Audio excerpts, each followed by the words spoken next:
Okay, तो hello students.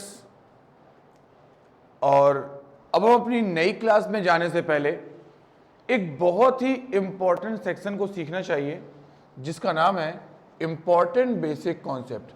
क्योंकि जब आप एक क्लास से दूसरी क्लास में जाते हैं तो कुछ बहुत ही बेसिक कॉन्सेप्ट की ज़रूरत पड़ती है।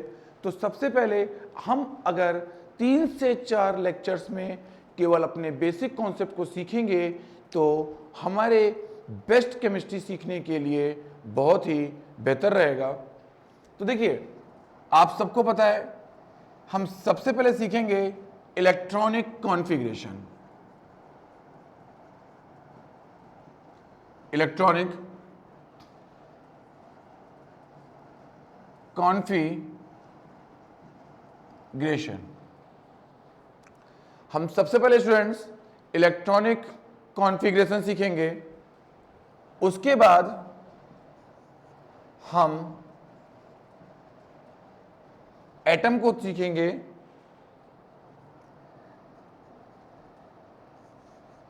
एटम से फॉर्मेशन होने वाले आयन के बारे में जानेंगे। फिर हम मॉलिक्यूल के बारे में जानेंगे। मॉलिक्यूल्स क्या होते हैं आपके, हम इनके बारे में जानेंगे। तो सबसे पहले हमारे सामने ये 4 बेसिक कॉन्सेप्ट हैं और हम इन 4 बेसिक कॉन्सेप्ट को सीखने के बाद आपके क्लास के चैप्टर के पहली हेडिंग से स्टार्ट करेंगे। बट सबसे पहले हमको वो कॉन्सेप्ट सीखने चाहिए जिससे हमें चैप्टर को पढ़ते समय किसी भी प्रकार की प्रॉब्लम ना आए। ओके स्टूडेंट्स, तो हम सबसे पहले सीखते हैं इलेक्ट्रॉनिक कॉन्फ़िगरेशन। जी हाँ, आपका सबसे पहला टॉपिक इलेक्ट्रॉनिक कॉन्फ़िगरेशन।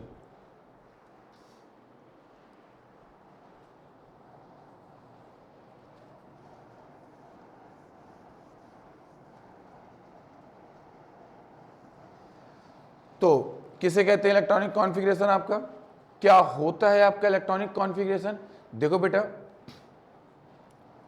किसी भी एटम में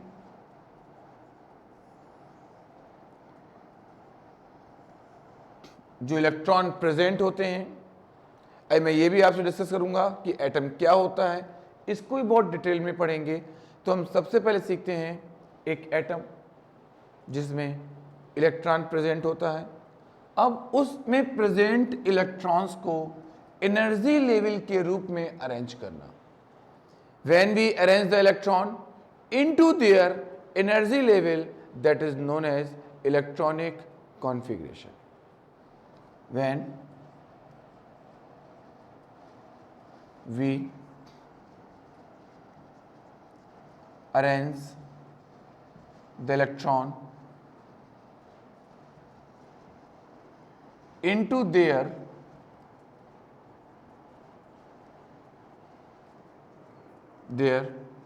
energy level,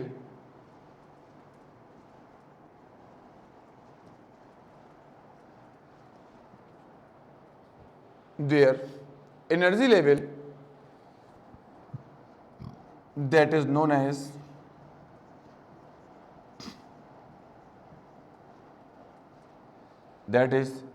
as electronic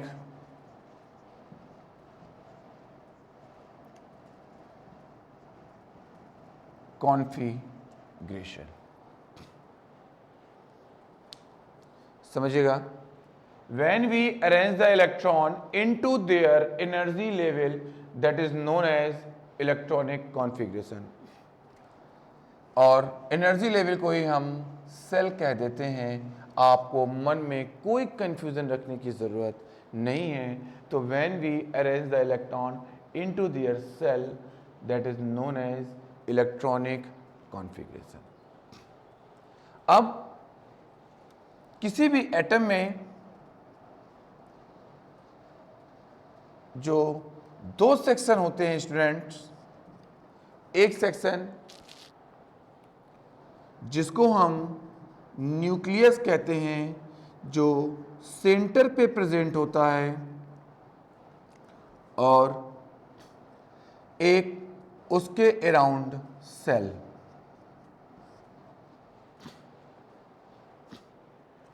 उसके अराउंड सेल।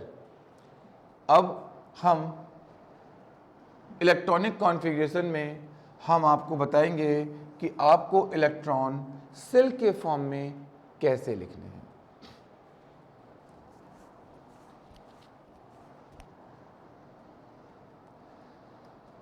अब एक वर्ड जानिए, आपसे कोई पूछे सेल क्या होता है, हम इसको भी देखते हैं। What do you mean by shell, right? Around the center of atom, around the center of atom.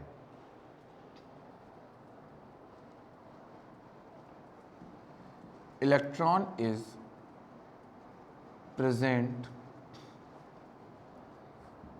in a field. Electron present in a field that is known as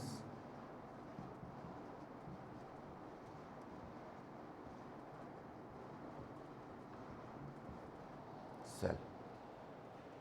That is known as cell. Around the center of atom, electron is present. That field is known as cell. तो बेटा atom है, atom का centre है, centre को nucleus कहते हैं, और nucleus के अराउंड जो इलेक्ट्रॉन मूव करते हैं वो हमारे सेल होते हैं। और सेंटर पे हमारे प्रोटॉन प्लस न्यूट्रॉन प्रेजेंट होते हैं। सेंटर पर हमारे क्या प्रेजेंट होते हैं? प्रोटॉन एंड न्यूट्रॉन आपके प्रेजेंट होते हैं। चलिए हम देखते हैं आगे। अब हम आपके सामने एज अ मॉडल लेकर आ रहे हैं, और एज अ मॉडल के बाद हम आपको कॉन्फ़िगरेशन सिखाएंगे, और एक एक चीज़ उसके बाद हम सिखाते चले जाएंगे आपका। एज अ मॉडल जिसको बोहर ने एक्सप्लेन किया था, हमारे सेंटर पे न्यूक्लियस है। न्यूक्लियस में एक पॉजिटिव पार्टिकल प्रोटॉन है, एक न्यूट्रल पार्टिकल न्यूट्रॉन है। इसके चारों ओर एनर्जी लेवल की सेल है।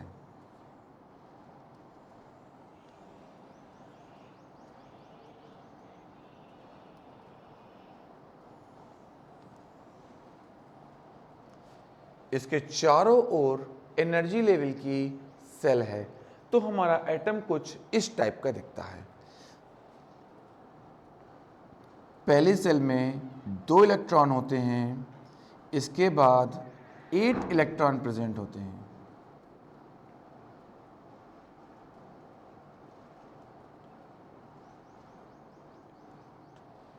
इसके बाद आपके इस तरीके से 18 इलेक्ट्रॉन प्रेजेंट होते हैं।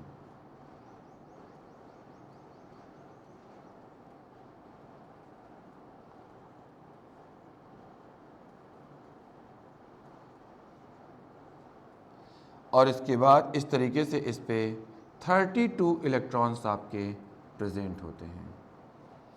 तो इसमें जो इलेक्ट्रॉनिक कॉन्फ़िगरेशन होता है, उसमें जो ऑर्डर होता है वो कुछ इस टाइप का होता है।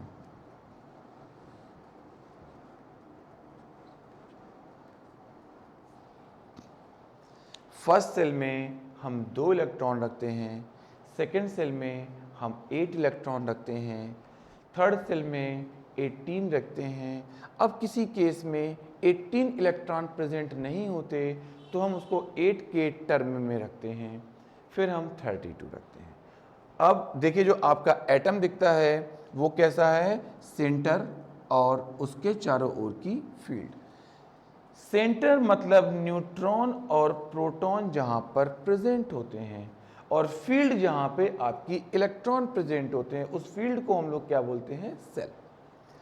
अब इस सेल को हम रिप्रेजेंट करते हैं, फर्स्ट सेल को K, फिर L, फिर M और फिर N से। देखिए स्टूडेंट ध्यान से, first shell K L M N, first shell K L M N, ये ऑर्डर होता है, के एल एम एन ओ, ये ऑर्डर होता है। अब देखिए, तो हम आपके सामने अब एग्जाम्पल लेकर के आने वाले हैं जिससे आपको इलेक्ट्रॉनिक कॉन्फ़िगरेशन और अच्छे से क्लियर हो जाएगा, राइट।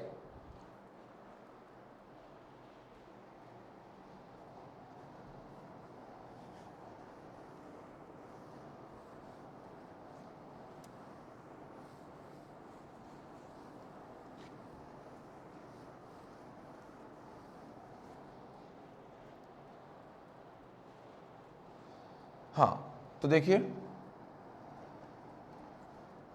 हमने आपको बताया इलेक्ट्रॉनिक कॉन्फ़िगरेशन में आपको ऑर्डर अप्लाई करना है 2, 8, 18, 32, 2, 8, 18, 32, first shell K L M N, ये इस तरीके से दिया गया है के एल एम एन, राइट, के एल एम और एन। अब हम एग्जाम्पल लेते हैं आपके सामने एक हाइड्रोजन का, और शुरुआत भी हमारी हाइड्रोजन से होती है। इसका एटॉमिक नंबर 1 है। देखो स्टूडेंट, मैं आप लोग को बता दूं एक बात बहुत अच्छे से, ताकि आप लोगों को जब भी आप अपनी बुक देखें तो आपको बहुत अच्छे से समझ में आए। जो एटम होता है उसका जो सिंबल होता है वो हमेशा बीच में होता है। कभी भी केमिस्ट्री में याद रखना भैया, उसका जो एटम होता है उसका सिंबल हमेशा बीच में होता है, और नीचे साइड जो नंबर लिखी होती है उसको हम एटॉमिक नंबर कहते हैं। किसी भी एटम में जो नीचे एक डिजिट लिखी रहती है उस डिजिट को हम एटॉमिक नंबर कहते हैं, और एक डिजिट ऊपर लिखी होती है उसको हम एटॉमिक मास कहते हैं। हम इलेक्ट्रॉनिक कॉन्फ़िगरेशन बता दें आपको एटॉमिक नंबर का करते हैं। एटॉमिक नंबर को इलेक्ट्रॉनिक कॉन्फ़िगरेशन से रिलेट करते हैं, और इसकी जो नंबर होती है वो नंबर ऑफ इलेक्ट्रॉन के इक्वल होती है। अब एक एग्जाम्पल ले लेते हैं हम इसी चीज़ का, और बहुत ही अच्छे से देखते हैं। ये सोडियम है, ये 11 हो गया, ये 23 हो गया। इस तरीके से मान लीजिए कहीं पे कोई एटम लिखा हुआ है, आप उसको कैसे पहचानोगे? तो मैं बता दूं, ये आपका जो 11 है ये एटॉमिक नंबर है, ये एटॉमिक मास है।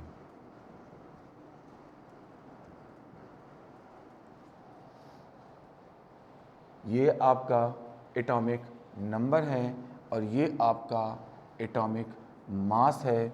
अब मान लीजिए कई बार इस तरीके से भी लिखा होता है, ये 20 लिख दिया, ये 40 लिख दिया। तो देखिए नंबर की जो प्लेस होती है ना स्टूडेंट्स, वो देखिए यहाँ पर 11 है, ठीक है, यहाँ पे मान लीजिए उन्होंने इसकी साइड बदल दी और एक ही साइड कर दिया। तब भी आपको कंफ्यूज नहीं होना, क्योंकि ये पोजीशन भी आपकी एटॉमिक नंबर की होती है और ऊपर वाली पोजीशन हमेशा एटॉमिक मास की होती है। डन। चलिए अब हम सीखेंगे एक एक एटम और उसका एक एक कॉन्फ़िगरेशन, उसकी एक एक चारों ओर की सेल, और बहुत अच्छे से एक्सप्लेन करके हम लोग आगे बढ़ते जाएंगे। तो देखिए ध्यान से, ये आपका हाइड्रोजन लिया, इसका एटॉमिक नंबर 1 होता है। जब इसका एटॉमिक नंबर 1 होता है तो आपने इसको फर्स्ट सेल पे केवल एक इलेक्ट्रॉन लिखा। कितना लिखा? एक इलेक्ट्रॉन लिखा। अब अगर हमने एक इलेक्ट्रॉन लिखा इसका,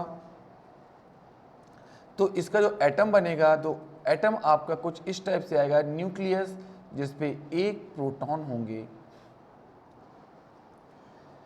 इसके पास केवल एक सेल है के, तो इसके पास पहली सेल में केवल आप एक इलेक्ट्रॉन ऐसे बना देंगे, उस सेल का नाम लिख देंगे के, तो आपका ये हाइड्रोजन एटम कंप्लीट हो गया। अब हम इस तरीके से हम दूसरा भी देखने जा रहे हैं, बहुत सारे सीखेंगे। जो आपको नहीं आए तो आप हमसे हमारी सामने लगने वाली डाउट क्लास में पूछ सकते हैं।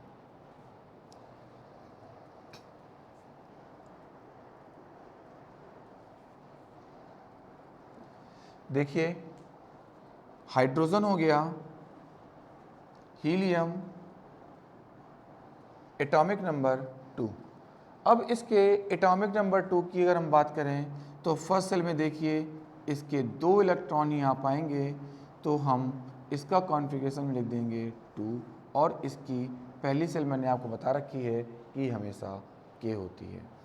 पहली सेल K, फिर L, M, N, O और इस तरीके से नंबर ऑफ सेल आपकी आगे की ओर कंटिन्यू होती है। अब तक हम जो सेल यूज करते हैं वो मैक्सिमम नंबर 7 तक करते हैं। हमारे एलिमेंट्स के जो कॉन्फ़िगरेशन है वो 7 नंबर तक की सेल को प्रेजेंट टाइम पे एग्जिस्ट करते हैं। अब हम देखिए, अगर हम इसके एटम की बात करें तो इसका एटम कुछ इस तरीके से दिखने में हमारे सामने आ जाएगा और आपका सेंटर बनेगा। सबसे पहले वो न्यूक्लियस होगा, उसमें 2 प्रोटॉन होंगे और उसकी एक सेल होगी, उस सेल पे 2 ही इलेक्ट्रॉन होंगे। 2 प्रोटॉन हैं और 2 इलेक्ट्रॉन हैं और इसके पास 2 ही न्यूट्रॉन हैं। अब हम थर्ड की बात करने जा रहे हैं।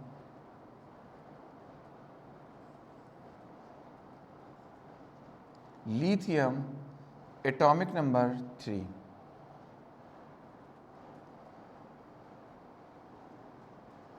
और एटॉमिक मास 7। अब एक रिलेशन भी हम आपको बता देते हैं, atomic mass equal to atomic number plus neutron, A equals to Z plus N।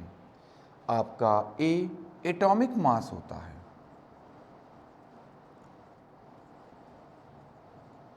आपका Z एटॉमिक नंबर होता है,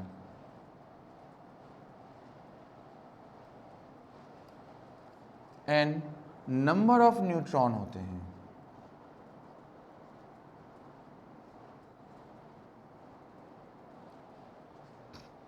नंबर ऑफ न्यूट्रॉन होते हैं। तो देखिए, अब हम लिथियम एटम को कंप्लीट करेंगे और आप सब बहुत ही ध्यान से देखिएगा।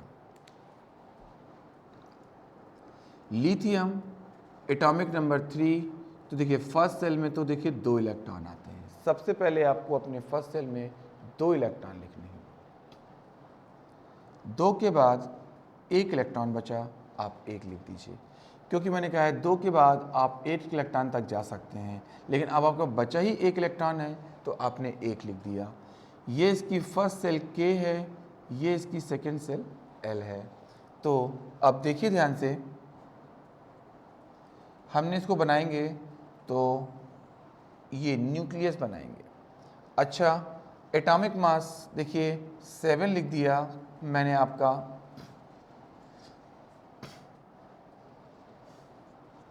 इक्वल्स टू एटॉमिक नंबर 3 है और नंबर ऑफ न्यूट्रॉन पता नहीं, तो number of neutron equals to जब हम निकालेंगे तो उसको इससे लेस कर देंगे और आपका 4 आ जाएगा।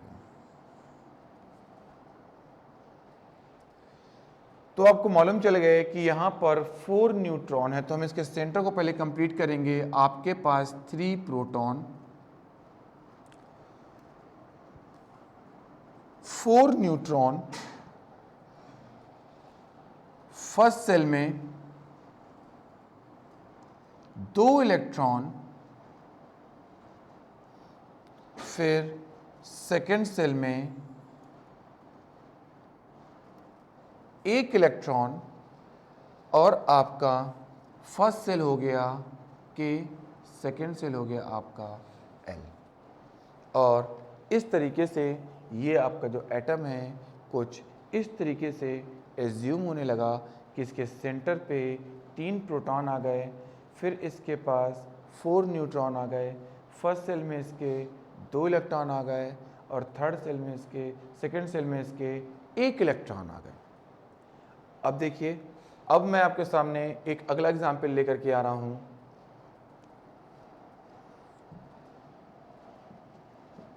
फोर्थ नंबर का बेरिलियम। बिल्कुल आराम से समझना है, जो नहीं आए आप मुझसे मेरे डाउट क्लास में जरूर पूछिए। आप क्वेश्चन को जो आपको पूछना है वो आप लेक्चर पढ़ते वक्त एक रफ लेकर के आराम से बैठिए और आपने लेक्चर को पॉज करना है। उसके बाद आपको वो क्वेश्चन लिख लेना है। शाम को जब मेरी डाउट क्लास लगेगी तो वो क्वेश्चन मुझसे आपको पूछ लेना है। अब मान लीजिए मैं बेरिलियम की बात करता हूँ, तो देखिए 4 बेरिलियम 9 होता है, ये पता है आपको। 4 बेरिलियम 9 है, ये पता है आपको। अब इसका अगर देखे जाए तो एटॉमिक नंबर 4 हो गया, और मैंने आपसे कहा था एटॉमिक नंबर का जो सिंबल होता है वो Z होता है। आप स्क्रीन पर ये देख सकते हैं। इसके बाद एटॉमिक मास आपका A है, उस एटॉमिक मास A को हम 9 से रिप्रेजेंट करेंगे। एटॉमिक मास A हो गया, वो 9 हो गया। अब हम A बराबर Z प्लस N लगाने जा रहे हैं। हम A equals to Z plus N लगाएंगे। A के प्लेस पे 9 लिखेंगे, Z के प्लेस पे 4 लिखेंगे। हमारी वैल्यू न्यूट्रॉन की आएगी और यहाँ पर जो न्यूट्रॉन निकल के आए वो हमारे 5 आ गए। राइट स्टूडेंट्स, तो हमारे जो न्यूट्रॉन हैं वो आपके 5 आ गए। समझिए बात ध्यान से, हमारे न्यूट्रॉन क्या आ गए? 5 आ गए। जब न्यूट्रॉन हमारे 5 आ गए, अब हमको करना है इलेक्ट्रॉनिक कॉन्फ़िगरेशन।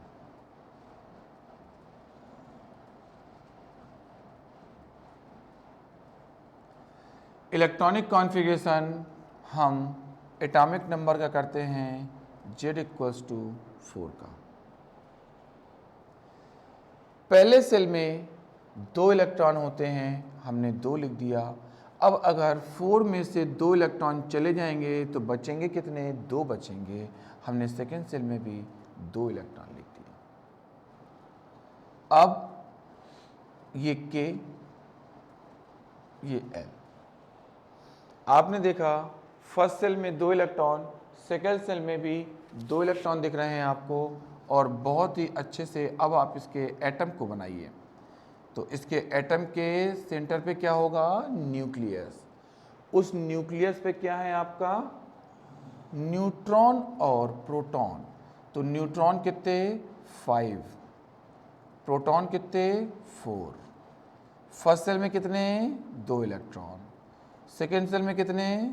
2 इलेक्ट्रॉन। इस तरीके से हमने आपके बेरिलियम के एटम को भी कंप्लीट किया।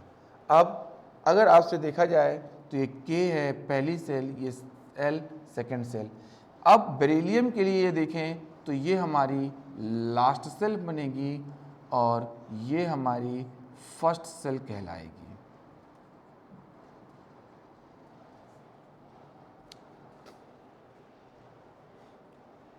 ये हमारी लास्ट सेल होगी, ये हमारी फर्स्ट सेल कहलाएगी।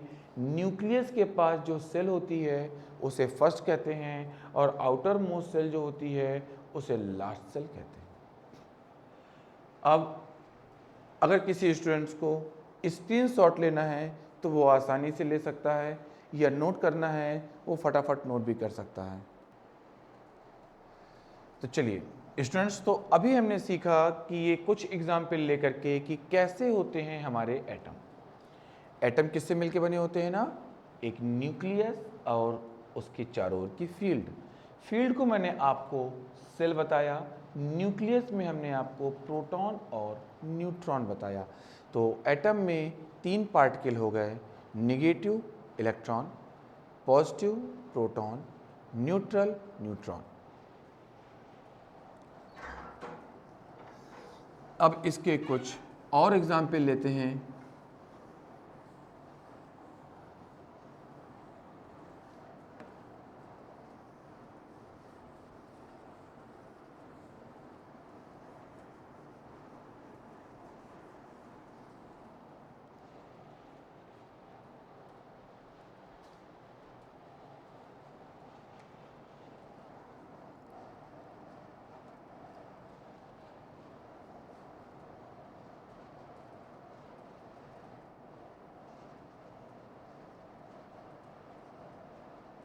ये सोडियम हो गया आपका। अब सपोज मैंने इसमें देखा तो 11 लिखा हुआ है और ये 23 लिखा हुआ है। आपको स्टूडेंट्स बहुत आराम से समझ में आ गया होगा कि ये 11 में क्या लिखने वाला हूं, atomic number.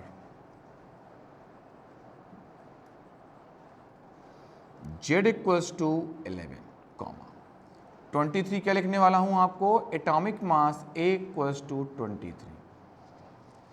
Z equals to क्या लिखने वाला हूं मैं आपका, Z प्लस N।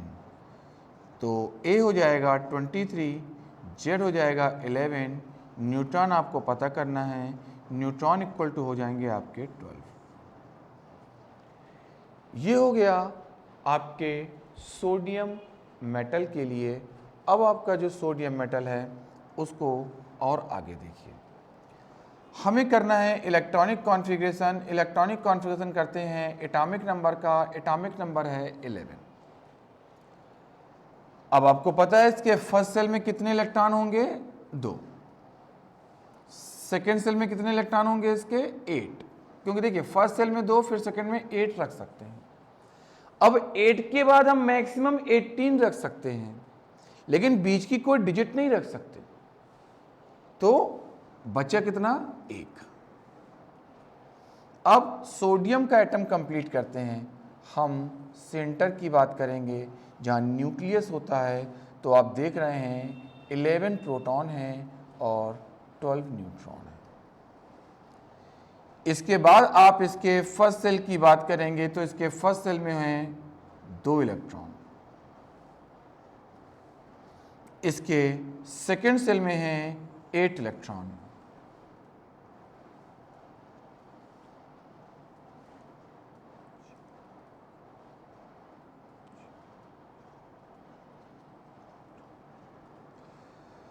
अब इसके थर्ड सेल में है 1 इलेक्ट्रॉन।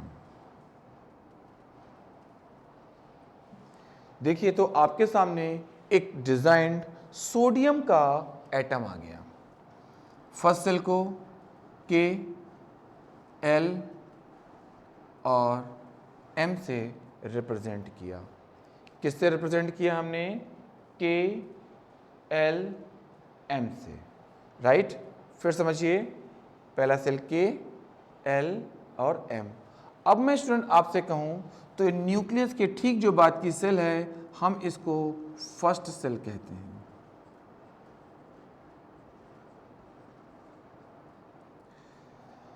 अब इसके लास्ट सेल को हम जो आउटर मोस्ट है वो कहेंगे और वो आपका बन जाएगा लास्ट सेल, और वो लास्ट सेल हो गया आपका M। अच्छा, जो हमारा लास्ट सेल होता है ना, उसको हम एक बहुत ही स्पेसिफिक नेम भी दे देते हैं, उसको हम लोग कहते हैं वैलेंस सेल। बिल्कुल, देखिए हम एक एक वर्ड सीखते जा रहे हैं। न्यूक्लियस के सबसे पास की सेल को हम फर्स्ट सेल कहते हैं, न्यूक्लियस से सबसे दूर की सेल को हम लास्ट सेल कहते हैं। लास्ट सेल का एक स्पेसिफिक नेम होता है वैलेंस सेल। ये सोडियम का हो गया मामला। अब हमें किसी और दूसरे एटम को लेते हैं और उस एटम में हम आपसे बात करेंगे सल्फर की। सल्फर को लिखें हम 16, सल्फर 32। अब तक आपको ये बात समझ में बेहतर तरीके से आ गई होगी कि जो ये आपका सल्फर है, इसमें एटॉमिक नंबर तो 16 हो गया, इसका एटॉमिक मास 32 हो गया, और जो हम फार्मूला लगाएंगे A equals to Z plus N वो 32 इक्वल टू 16 प्लस का न्यूट्रॉन लगाएंगे तो A इक्वल्स टू आ गया आपका 16।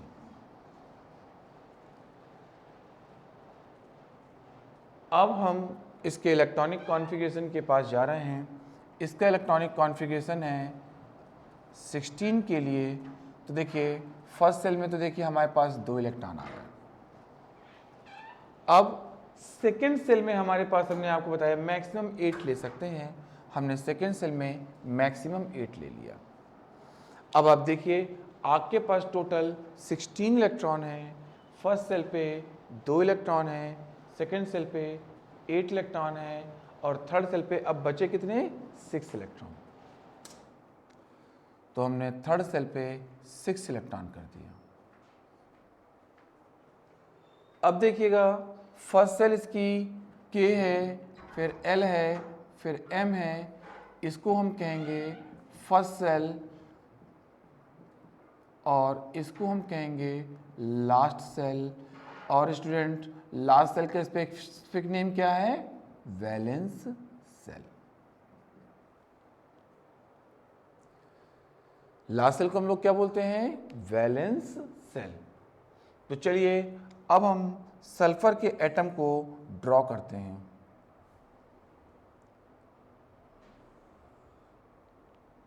ये सेंटर हो गया जिसमें न्यूक्लियस कहते हैं। अब हम इस न्यूक्लियस में 16 प्रोटॉन हैं, इस न्यूक्लियस में 16 न्यूट्रॉन हैं। इसकी जो फर्स्ट सेल है उसमें 2 इलेक्ट्रॉन हैं, इसके बाद वाली सेल में 8 इलेक्ट्रॉन हैं।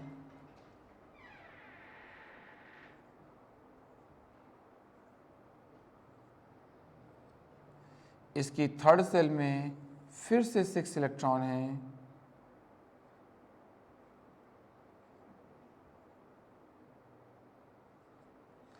ये इसकी सबसे पास्ट की फर्स्ट सेल है, फिर L है, फिर M है और इसकी M सेल क्या कहलाएगी? Last shell. इस लास्ट सेल का स्टूडेंट नाम क्या होता है? Valence cell.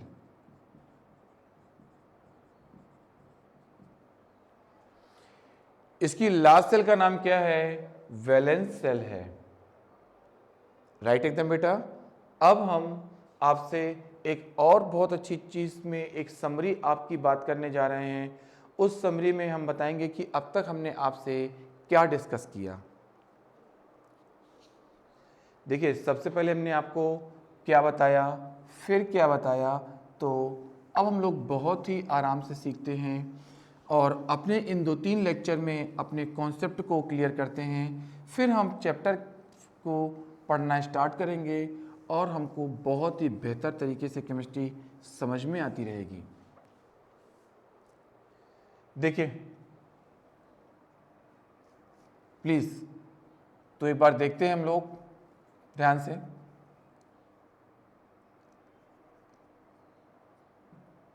हमने आपको बताया एटम, हमने आपको क्या बताया? एटम। क्या है atom? Smallest part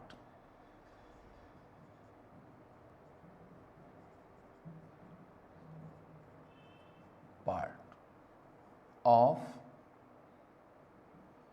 any molecule. मतलब जब एक एटम दूसरे एटम से मिलता है, वो जिसका फॉर्मेशन करता है उसे हम मॉलिक्यूल कहते हैं।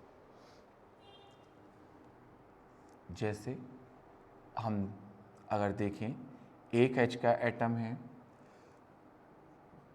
ये एक H एटम के साथ जब कंबाइंड होगा ये मॉलिक्यूल H2 बना देगा। बिल्कुल ऐसे देखिए जब एक ऑक्सीजन दूसरे ऑक्सीजन से मिलेगा ये ऑक्सीजन का मॉलिक्यूल बना देगा। जब आपका H का एटम ऑक्सीजन के एटम से मिलेगा तो ये आपका मॉलिक्यूल H2O बना देगा। अब आप देखिए O गिनती में यहाँ पे 1 है, H गिनती में यहाँ पे 2 हैं, H की नंबरिंग यहाँ पे 1 है, 1 को 2 करने के लिए 2 से मल्टीप्लाई कर दिया। तो ये आपके एटम हैं और ये आपके इन्हीं के मॉलिक्यूल हैं। तो ये एटम हैं और ये इन्हीं के क्या हैं स्टूडेंट, मॉलिक्यूल हैं। तो हमने अभी आपको बताया कि एटम में क्या होता है, एटम कैसे बनता है और किस किस चीज़ से मिल करके एटम बना होता है, उसकी एक छोटी सी समरी भी देख लेते हैं हम लोग। देखिए, एटम को मैंने आपको बताया कि इलेक्ट्रॉन, प्रोटॉन, न्यूट्रॉन से मिलकर बना होता है। आपने देखा जो एटम होता है वो किससे किससे मिलकर बना होता है, इलेक्ट्रॉन, प्रोटॉन, न्यूट्रॉन से मिलकर के बना होता है। इलेक्ट्रॉन नेगेटिव पार्टिकल होता है,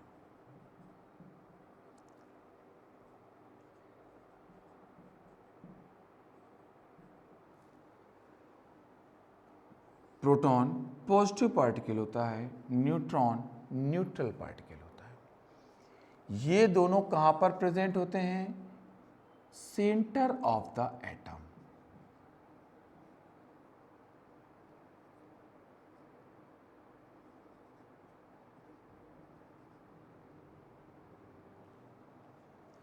सेंटर ऑफ एटम। और ये कहां पर प्रेजेंट होता है, सेंटर ऑफ एटम के चारों ओर। और ये सेंटर ऑफ एटम के चारों ओर प्रेजेंट होता है, उस फील्ड को हम लोग क्या कहते हैं, सेल। और जो सेंटर ऑफ एटम के सबसे पास की सेल होती है उसको हम बोलते हैं फर्स्ट सेल। और जो सबसे लास्ट की सेल होती है उसको हम लोग क्या बोलते हैं, वैलेंस सेल।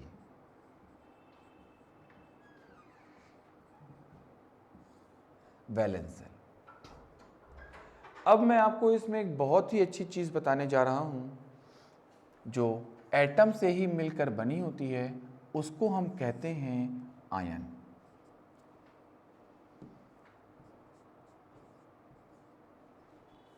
आयन, बहुत ध्यान देखिए, हम अब आयन वर्ड को सीखेंगे। जैसे मान लीजिए हमने आपके सामने कुछ एग्जाम्पल लिया और उस एग्जाम्पल में सबसे पहला एग्जाम्पल लिया सोडियम। सोडियम के पास 11 इलेक्ट्रॉन होते हैं और हमने इसका जब कॉन्फ़िगरेशन किया तो आप बताइए इसमें पहले सेल में कितने इलेक्ट्रॉन आएंगे स्टूडेंट्स, 2। सेकेंड सेल में कितने इलेक्ट्रॉन आएंगे इसके, 8। थर्ड में कितने आएंगे, 1।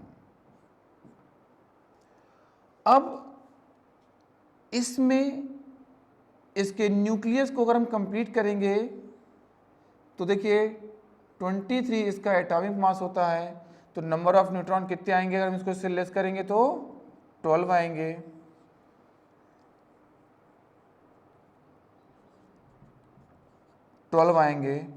एटॉमिक नंबर 11 हो जाएगा, ए की वैल्यू 23 हो जाएगी।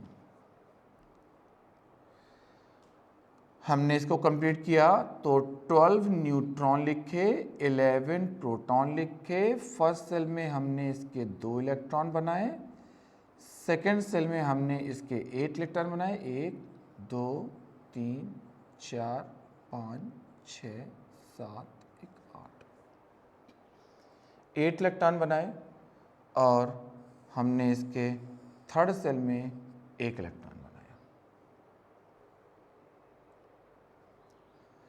देखिए ये के सेल है, ये एल सेल है, ये एम सेल है। एम सेल को क्या कहेंगे, लास्ट सेल। इसका एक नाम और होता है वैलेंस सेल। अब देखिए स्टूडेंट्स, आपको एक बात मैं बहुत क्लियर बता दूं, बहुत ध्यान से मेरी बात को बहुत ध्यान से पिन डायलॉग सुनिएगा। देखिए, जब किसी एटम के लास्ट सेल में, एटम के लास्ट सेल में 1 electron, 2 electron, 3 electron, 4 electron present होते हैं। तो एटम इलेक्ट्रॉन लॉस करने के नेचर को रिप्रेजेंट करता है। फिर समझिए, अगर किसी एटम के लास्ट सेल में 1 इलेक्ट्रॉन, 2 इलेक्ट्रॉन, 3 इलेक्ट्रॉन, 4 इलेक्ट्रॉन होंगे तो वो इलेक्ट्रॉन को लॉस करने की टेंडेंसी को शो करता है। जब एटम इलेक्ट्रॉन के लॉस करने की टेंडेंसी को शो करता है तो अब बताइए आप, सोडियम के लास्ट सेल में 1 इलेक्ट्रॉन है। मैंने आपको बहुत क्लियर कह दिया है कि अगर लास्ट सेल में 1 इलेक्ट्रॉन होते हैं तो वो उसको लॉस करने की टेंडेंसी को शो करता है। तो आप बताइए, जो 1 इलेक्ट्रॉन है तो सोडियम इस लास्ट सेल के इलेक्ट्रॉन को, ध्यान समझिए, सोडियम इस लास्ट सेल के इलेक्ट्रॉन को जो कि वैलेंस सेल में भी प्रेजेंट है, इसको लॉस करने की टेंडेंसी को शो करेगा। अब सोडियम ने अपने लास्ट सेल में आपने देखा 1 इलेक्ट्रॉन को लॉस किया तो सोडियम के ऊपर 1 प्लस का चार्ज आ गया। इसी तरीके से अगर कोई एटम 2 इलेक्ट्रॉन का लॉस करेगा तो उसके ऊपर 2 पॉजिटिव आ जाएंगे, 3 करेगा 3 पॉजिटिव आ जाएंगे, 4 करेगा 4 पॉजिटिव आ जाएंगे। मैं आपको इतना बताना चाहता हूं कि सोडियम के लास्ट सेल में 1 इलेक्ट्रॉन थे, उसको इसने लॉस कर दिया। अब बताइए, सोडियम पर 1 प्लस का चार्ज आ गया। जब सोडियम पे 1 प्लस का चार्ज आ गया, इसका मतलब कि उसने 1 इलेक्ट्रॉन का क्या कर रखा है, लॉस कर रखा है। अब बताइए, सोडियम ने 1 इलेक्ट्रॉन का लॉस किया, इसको हम क्या कहेंगे, electron transfer. Electron transfer, electron transfer 2 बातें रिप्रेजेंट करता है, या तो इलेक्ट्रॉन का लॉस करना या तो इलेक्ट्रॉन का गेन करना। ध्यान समझिए, सोडियम या तो शो करता है इलेक्ट्रॉन का लॉस करना या तो इलेक्ट्रॉन का गेन करना, और इलेक्ट्रॉन के लॉस करने, इलेक्ट्रॉन के गेन करने, दोनों की कंडीशन को हम इलेक्ट्रॉन ट्रांसफर कहते हैं। सोडियम ने इलेक्ट्रॉन ट्रांसफर किया। आप देख रहे हैं ये सोडियम का एटम है। सोडियम के एटम ने 1 इलेक्ट्रॉन का लॉस किया, और बताइए, इसने 1 इलेक्ट्रॉन का लॉस करने पर 1 पॉजिटिव चार्ज दिया। ये सोडियम का 1 पॉजिटिव चार्ज इलेक्ट्रॉन ट्रांसफर को शो करता है। अच्छा, जो इलेक्ट्रॉन ट्रांसफर शो करते हैं वो आपके सारे मेटल होते हैं, जो गेन करते हैं वो सारे आपके नॉन मेटल होते हैं। तो अब बहुत ही आसान तरीके से ये भी पता कर पाएंगे हमारे कौन से एटम मेटल हैं, कौन से एटम नॉन मेटल हैं। तो मैं आपके सामने एक और एग्जाम्पल लेकर के आता हूँ, फिर आपके सामने एक एग्जाम्पल और लेकर के आता हूँ, और फिर कुछ एग्जाम्पल आपको घर से करने के लिए देता हूँ। आपको जो नहीं आएंगे वो आप मेरी डाउट क्लास से मुझसे ज़रूर पूछेंगे। मान लीजिए आपने मैग्नीशियम लिया, इसका एटॉमिक नंबर 12 होता है और इसका एटॉमिक मास 24 होता है। इसके न्यूक्लियस में अगर देखें तो न्यूट्रॉन इक्वल टू, अब मैं डायरेक्ट लिख सकता हूं ना 12, अब तो मैं डायरेक्ट लिख सकता हूं ना बेटा, 24 में 12 लेस करेंगे 12 न्यूट्रॉन आ जाएंगे। इलेक्ट्रॉन आपके देखेंगे तो 12 हैं और यही इसका एटॉमिक नंबर भी है। अब हम इसके कॉन्फ़िगरेशन को करते हैं 282 KLM। बनाइए इसका एटम। तो मैग्नीशियम का एटम देखिए, 12 प्रोटॉन 12 न्यूट्रॉन, फर्स्ट सेल में 2 इलेक्ट्रॉन, थर्ड सेल में, सेकेंड सेल में 8 इलेक्ट्रॉन,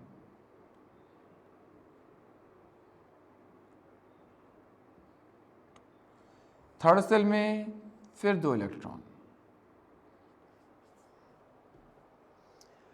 और लास्ट सेल में इसका अगर देखा जाए तो L है, और L सेल में देखिए 2 इलेक्ट्रॉन है, 2 इलेक्ट्रॉन है। एटम इलेक्ट्रॉन ट्रांसफ़र करेगा, कितने इलेक्ट्रॉन ट्रांसफ़र करेगा? 2 इलेक्ट्रॉन ट्रांसफ़र करेगा।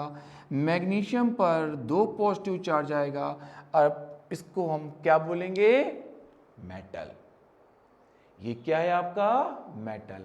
अगर इलेक्ट्रॉन गेन कर रहा होता तो वो होता नॉन मेटल।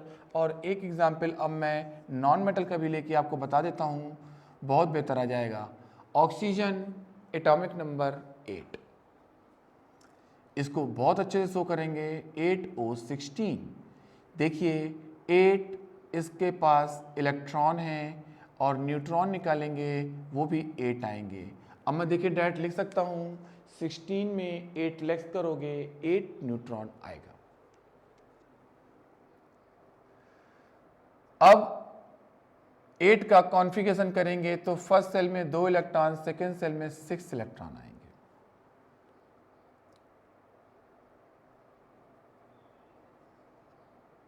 इसके पास लिखिए 8 न्यूट्रॉन 8 प्रोटॉन, फर्स्ट सेल में 2 इलेक्ट्रॉन, सेकेंड सेल में 6 इलेक्ट्रॉन।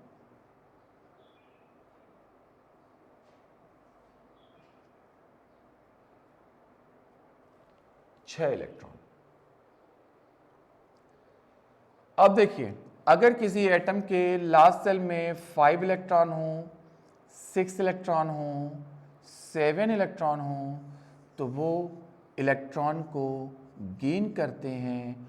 और कितना गेन करते हैं कि लास्ट सेल या वैलेंस सेल में 8 इलेक्ट्रॉन हो जाएं। कितना गेन करेंगे स्टूडेंट? 8 इलेक्ट्रॉन होने तक गेन करेंगे। जैसे मैं कह दूं ऑक्सीजन के लास्ट सेल पे 6 इलेक्ट्रॉन हैं, तो ये 6 इलेक्ट्रॉन इसके लास्ट सेल में हैं। अब इसको 8 करने के लिए कितने की रिक्वायर्ड है? 2 इलेक्ट्रॉन की रिक्वायर्ड है। तो ये क्या करेगा? 2 इलेक्ट्रॉन गेन करेगा। अब देखिए 2 इलेक्ट्रॉन का ट्रांसफर हुआ, ऑक्सीजन ने आपके 2 इलेक्ट्रॉन को गेन किया, मैंने 2 नेगेटिव लगा दिया। और अगर कोई एटम इलेक्ट्रॉन को गेन करता है तो वो आपका नॉन मेटल होता है। मैं कह सकता हूं ये ऑक्सीजन नॉन मेटल है, सोडियम मेटल है, मैग्नीशियम मेटल है। इस तरीके से मैंने आपको आयन का इलेक्ट्रॉनिक कॉन्फ़िगरेशन के थ्रू इस बात को बताने की कोशिश की कि कैसे आप इलेक्ट्रॉन को लिखेंगे। इलेक्ट्रॉन का ट्रांसफर, इसका मतलब उस एटम ने इलेक्ट्रॉन का लॉस किया है या इलेक्ट्रॉन को गेन किया है। इलेक्ट्रॉन का लॉस करना मेटल का काम है, इलेक्ट्रॉन को गेन करना नॉन मेटल का काम है, और ये दोनों इलेक्ट्रॉन ट्रांसफर है। राइट? अब मैं आपके सामने एक छोटा सा होमवर्क लिखता हूं। आपको 1 to 20 एटॉमिक नंबर का इलेक्ट्रॉनिक कॉन्फ़िगरेशन करके उनके आयन फाइंड करने हैं, और जिस स्टूडेंट को जिस नंबर में प्रॉब्लम आए वो स्टूडेंट मुझको मेरे डाउट क्लास में ज़रूर पूछे। ओके स्टूडेंट्स, तो हमारी अगली क्लास आपके सेकंड कॉन्सेप्ट को लेकर के होगी। Thank you so much.